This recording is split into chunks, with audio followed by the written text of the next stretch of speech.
So we talked about the FlashFish A201 in another video in this channel. Out of the box, AC charger, DC cables.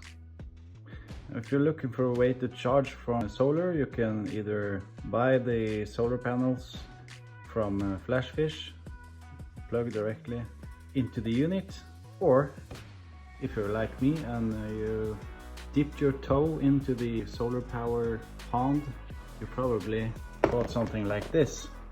They look like this on the back, USB and a 5mm DC plug. So we're gonna daisy chain the DC cabling into the solar panel. Pretty straightforward. Female socket, DC plug. Connect it to the input side. Got your 5mm DC plug. And we are actually charging.